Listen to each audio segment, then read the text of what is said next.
Oi gente, tudo bem? Seja bem-vindo a mais um vídeo aqui do canal Observatório das Origens. E hoje eu vim trazer para vocês uma discussão aqui, na verdade um assunto bem interessante, né? Não é tanto assim hard sciences, né? Como eu costumo trazer aqui, só que ontem na igreja, ouvindo o pastor falar, eu fiquei pensando bastante. Então eu queria compartilhar aqui com vocês, até mesmo para responder uma pergunta que um seguidor meu do Instagram deixou ali num post que eu fiz. E aí eu já vou aproveitar para falar sobre isso, porque é uma pergunta muito interessante e responder só em 2 ou 3 linhas fica complicado. Fica aqui nesse vídeo, não se esqueça de se inscrever no canal, compartilhe com seus amigos. Obrigada a galera nova que tá chegando aí, depois que eu fui lá na FAP, né? Alguns começaram a seguir. Muito obrigada porque você está aqui. Compartilhe com seus amigos, não deixa de curtir o vídeo. Acho muito legal o pessoal, né, curtindo o vídeo. Deixa seu comentário, se inscreva, porque isso é uma forma de você apoiar esse ministério, é uma forma de você contribuir, porque dessa forma o YouTube entende que esse vídeo ele é relevante e vai sugerir para outras pessoas. Então esse apoio é sempre muito bem-vindo.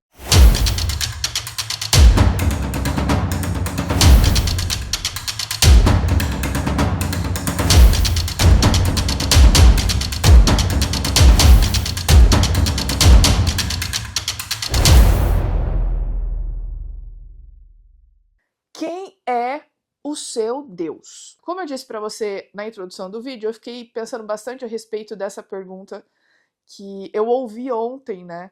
E é algo que recorrentemente eu penso sobre, especialmente quando as pessoas me perguntam, me fazem o questionamento desse meu seguidor aqui, que eu já vou dizer para vocês qual é. Quando a gente fala de Bíblia em ciência, é muito comum a gente ouvir as pessoas dizendo ou falando ou dando a entender que existe uma dicotomia entre a ciência e entre a fé. Uma coisa é você ser cristão, a outra coisa é você ser cientista. As duas não conseguem caminhar juntas, as duas não têm coerência, as duas não entram em acordo.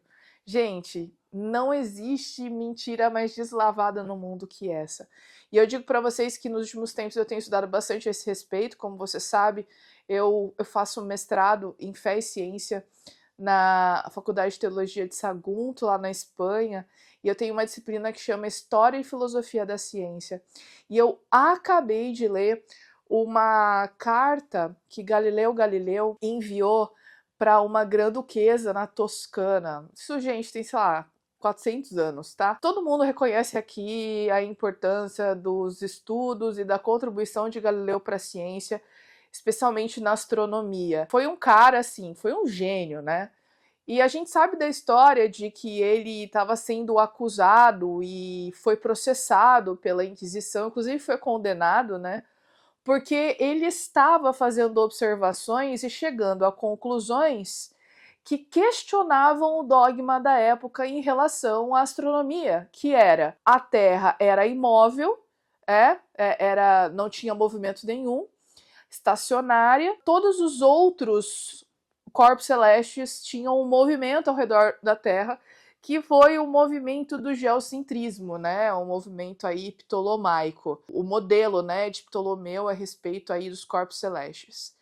E nessa carta é muito interessante porque ele estava meio que se defendendo para essa grã-duquesa, falando das razões pelas quais ele afirmava o que ele afirmava, e ele falava assim: o que eu posso fazer se não constatar o fato das observações que eu vejo no céu? Eu não posso ir ali fazer a Terra cessar o seu movimento, eu não posso fazer os outros corpos celestes também cessarem seu movimento. É isso que eu vejo, porque é isso que acontece, né?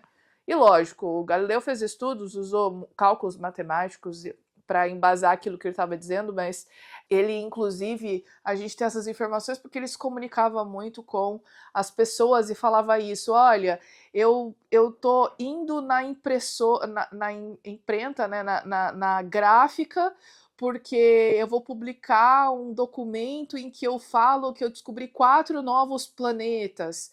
E na verdade não são planetas, é o que a gente conhece como as luas, né, de Júpiter, são aquelas luas galileanas, né, a Io, Europa, Calisto e Ganímedes, e na percepção dele ele achava que ela era planeta, mas enfim.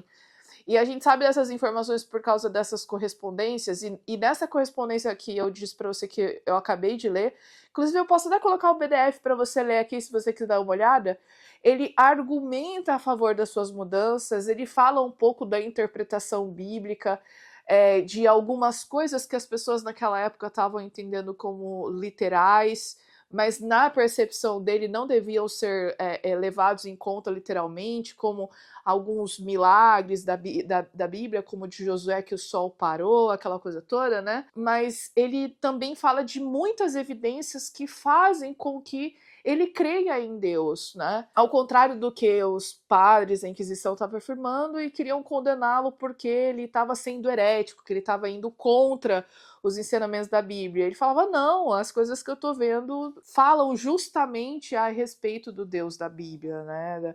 Da criação, das coisas que ele fez. Não há como a gente dizer que as duas coisas elas estão em conflito, se a gente tem pessoas importantíssimas na ciência, pioneiros da ciência, que estudavam a ciência para tentar entender melhor a criação. Como é que Deus criou essas coisas? O que ele estava pensando? Como que as coisas funcionam? E quando eles estudavam isso, eles ficavam felizes e maravilhados porque eles conseguiam entender a grandiosidade de Deus. Newton fazia isso, é muito famoso por isso, né? Quando eles divulgavam essas coisas e faziam esses comentários falando da grandiosidade de Deus, eles queriam mostrar essa complexidade do mundo natural para que as pessoas também pudessem ver aquilo que eles estavam vendo, né? Essa mente inteligente, essa mente complexa, esse ser todo-poderoso que criou o universo e o nosso planeta de forma tão intrinsecamente ligada, né? Mas, infelizmente, eu acredito que eles morreram sem saber que muitas pessoas usam as coisas que eles estudaram, que eles descobriram, para justamente dizer o contrário, que tudo isso aqui, na verdade, é resultado de processos naturais e de processos ao acaso, né? Como, por exemplo, alguns ateus afirmam. Mas, enfim, quem é o seu Deus?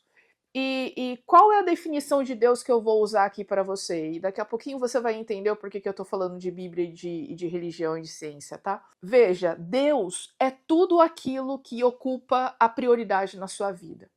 É aquilo que vem no teu pensamento quando você acorda de manhã, é aquilo que vem no teu pensamento quando você vai dormir à noite, é aquela ideia ou a quem você recorre quando você tem algum problema. Quando eu acordo de manhã, a primeira coisa que vem à minha cabeça é agradecer a Deus porque eu acabei de acordar, ou é pegar o celular para ver quantas notificações eu tenho no Instagram.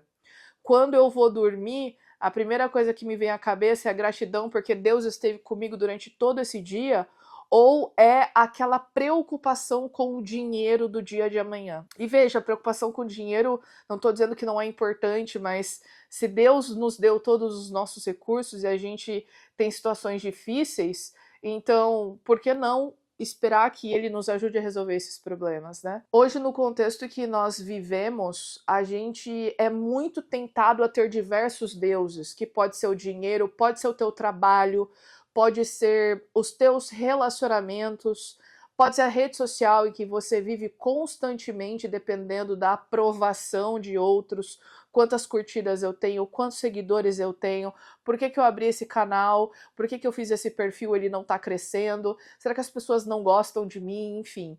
Eu acho que, e a Bíblia diz isso, né, que tudo aquilo que ocupa o topo da prioridade da nossa vida é o Deus. Por quê? Porque quem deveria ocupar esse topo é Deus, e não coisas, e não pessoas, mas sim Deus. E é aí que vem o contexto dessa pergunta, quem é o seu Deus? Porque quando a gente fala no contexto científico, a gente vê que a ciência é basicamente o Deus de muitas pessoas, né?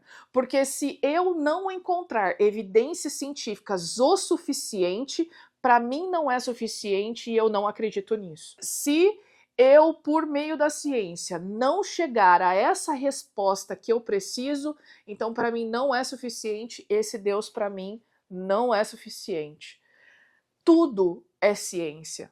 Tudo só faz sentido à luz da ciência. Isso é o que nós chamamos de cientificismo. Eu também estava pensando bastante nesse assunto há um tempo atrás, porque essa semana eu assisti um corte, ou foi um vídeo do Pirula, em que ele tem uma série de vídeos que ele fala de criacionismo, né, lá e tal. Eu admiro bastante o Pirula, porque ele é um cara que fala de criacionismo, e ele estudou bastante sobre isso. Ele sabe muito mais de criacionismo do que muita gente, viu? Mas, lógico, né, ele acaba sendo influenciado por essas questões, porque ele é ateu. E ele chegou a falar isso, porque eu não acredito, porque eu não encontrei razões suficientes palpáveis para acreditar. Mas é aí que vem a questão. Deus não está restrito a esse mundo natural. Deus transcende o mundo natural. Ele é sobrenatural. Ele é imaterial. Portanto, é óbvio que se a gente for buscar um monte de evidências, a gente não vai conseguir encontrar, eu digo evidências palpáveis, do tipo, eu vi Deus presencialmente, Deus veio e fala comigo isso. Ah, porque se Deus aparecer aqui, eu vou acreditar nele. Gente, Deus não está sujeito às nossas vontades dessa forma. Deus está em outro patamar. E uma coisa que nos ajuda muito a entender, mesmo que uma fração do que é Deus e do que ele significa para nós e como ele age, que ele nos ama, essa aqui, ó, é a Bíblia. Então, a Bíblia, como sendo a palavra de Deus, e eu, como cristã, devo entender que se na Bíblia eu tenho a palavra de Deus, a palavra de Deus deve ser autoridade na minha vida. Então, eu, como cristã, antes de ser cientista, eu sou cristã. Então, eu entendo que isso aqui deve ser autoridade da minha vida. Ponto. Ah, o que eu devo fazer quando coisas ou evidências ou questões científicas aparentemente contradizerem aquilo que eu acredito? Espera aí um pouquinho. Alguns passos, tá? Primeiro, quem ocupa o primeiro lugar na sua vida? Quem é a autoridade na sua vida? É a ciência ou é a palavra de Deus? Porque, gente, olha só, Bíblia, tá? Me diz uma coisa, a Bíblia é o livro ou o conjunto de livros que mais tem comprovação da arqueologia. Veja, cada ano que passa, a gente vê mais e mais descobertas que comprovam, né? E de fato comprova, tá? Vocês sabem aqui no canal, vocês que me seguem, sabem que eu não gosto dessa palavra comprovar. Eu falo para os meus alunos também, eu não gosto de comprovar, tá? Mas no caso da arqueologia, gente, tem registro, sabe? Tem coisas escritas. Então, de fato, são evidências que são tão fortes que a gente pode dizer sim que são fatos, né? Então, a Bíblia, ela tem diversas evidências fortíssimas que mostram que ela é real, que ela é verdadeira, que os relatos que estão escritos aqui realmente são dignos de confiança, que por mais que tenham sido dezenas de pessoas que escreveram esses livros em épocas diferentes, existe uma coerência incrível entre esses textos. Especialmente quando a gente fala de Novo Testamento, especialmente quando a gente fala de testemunhas oculares que dão prova da existência de Jesus, especialmente da sua ressurreição. Os apóstolos. João viu com os próprios olhos Jesus ressuscitado. E ele escreve no final do Evangelho de João que as palavras dele são dignas de confiança porque ele foi testemunha ocular daquilo que aconteceu. Então, por que eu não vou confiar nessa palavra? É a palavra de Deus. Segundo, a ciência, por sua vez, me mostra que, e veja que não vai fazer um corte aqui para falar que eu estou sendo negacionista, mas a ciência tem um caráter muito dinâmica. E muitas vezes coisas que foram estabelecidas como dogmas, coisas que foram estabelecidas como paradigma da ciência durante séculos e por que não milênio, essas coisas foram tornadas falsas, erradas. E aqui eu vou dar um exemplo. Geocentrismo. Vocês acham que as pessoas acreditaram aí por 1000 anos no geocentrismo? Foi porque, de acordo com eles, não havia evidência? Eles faziam experimentos e eles interpretavam a resposta daqueles experimentos e os resultados daqueles experimentos como sendo evidência do geocentrismo. Inclusive, Galileu até mesmo fala na carta que alguns experimentos que eles estavam fazendo para mostrar que o Sol é que tinha movimento, mas a Terra era estacionária, na verdade eles estavam interpretando errado esses experimentos. E, gente, o geocentrismo foi completamente falseado por Nicolau Copérnico, por Galileu Galilei, por Johannes Kepler. Então, depois, é lógico que esses caras acabaram sendo vítimas de grande perseguição, foi o preço que eles pagaram, mas eventualmente depois o conjunto de evidências foi tão substancial e foi tão esmagador que não teve como manter esse paradigma. O paradigma caiu, mudou, heliocentrismo, né? Agora é o heliocentrismo. E agora nem tanto o heliocentrismo, né? Mas sim, os planetas e os corpos celestes aqui do sistema solar, né? Sim, estão ali ao redor do Sol, essa estrela grande, maciça do nosso sistema solar, né? Mas para mostrar para vocês que como a ciência tem um caráter muito dinâmico, ela pode mudar.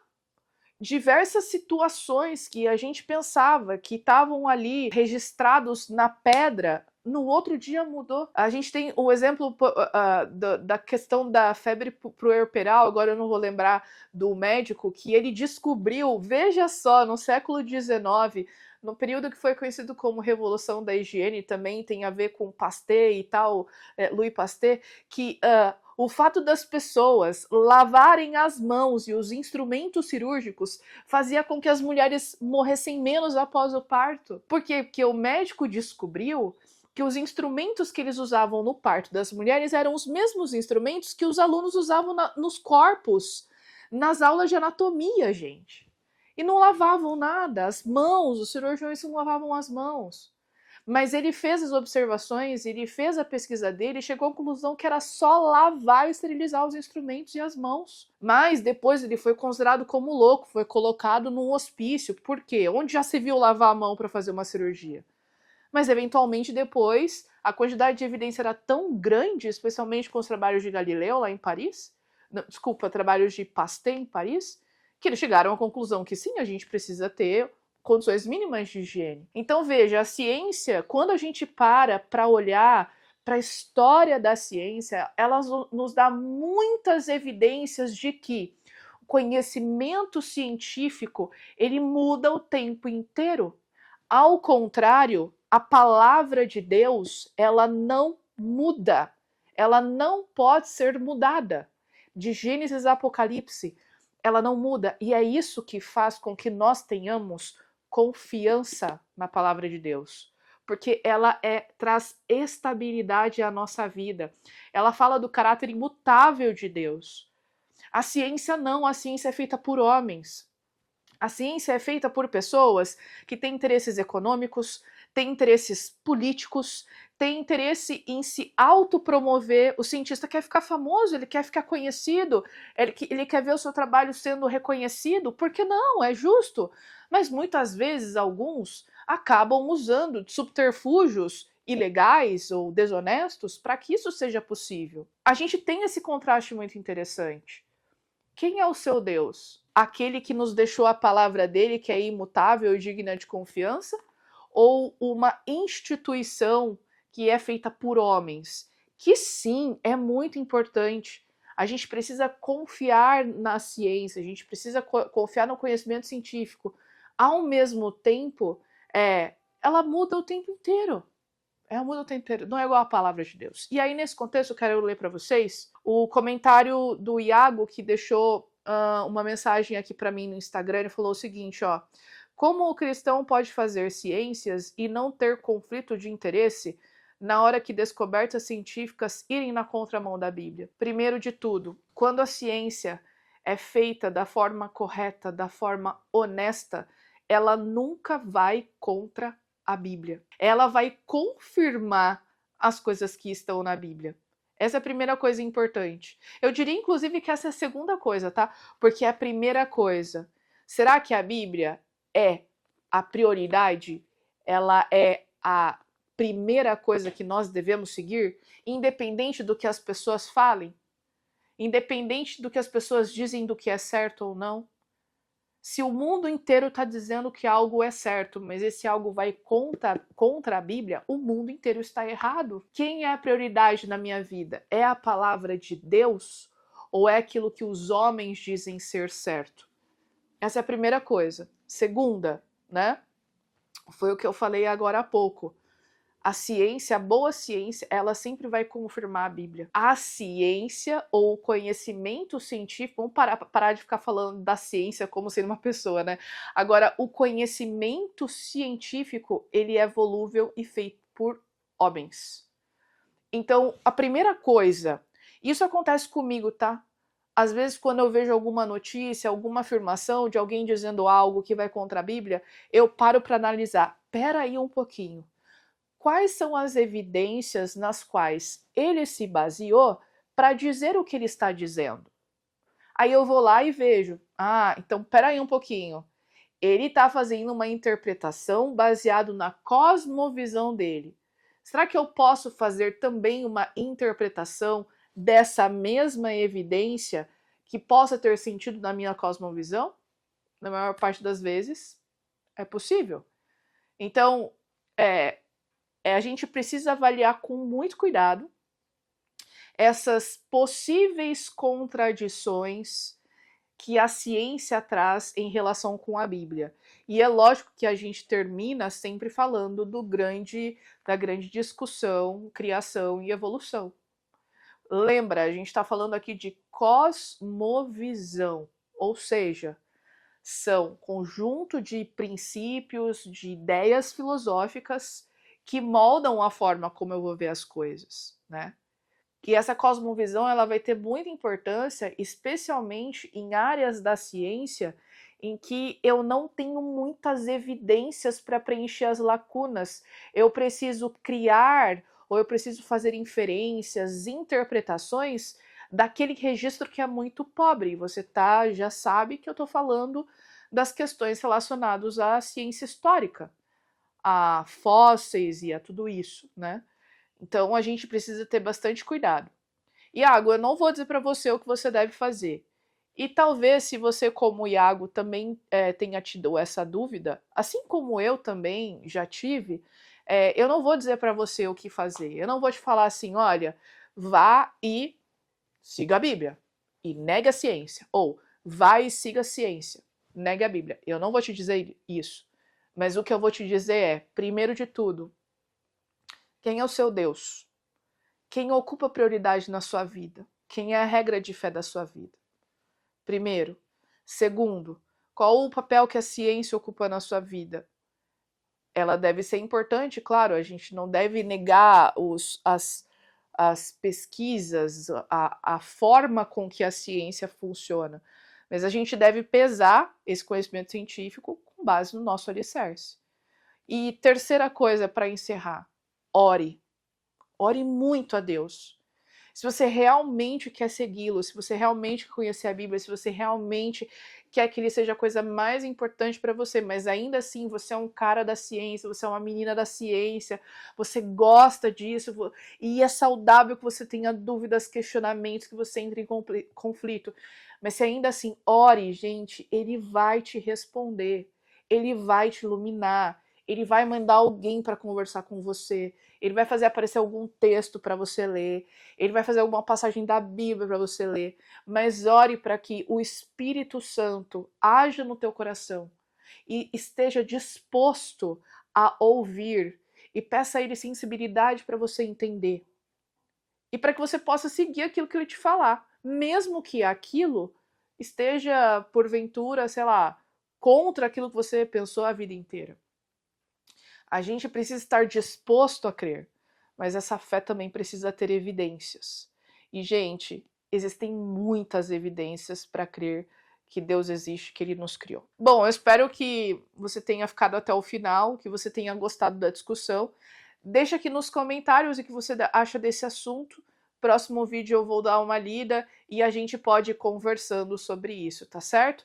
Espero que tenha ajudado você e a gente se vê no próximo vídeo.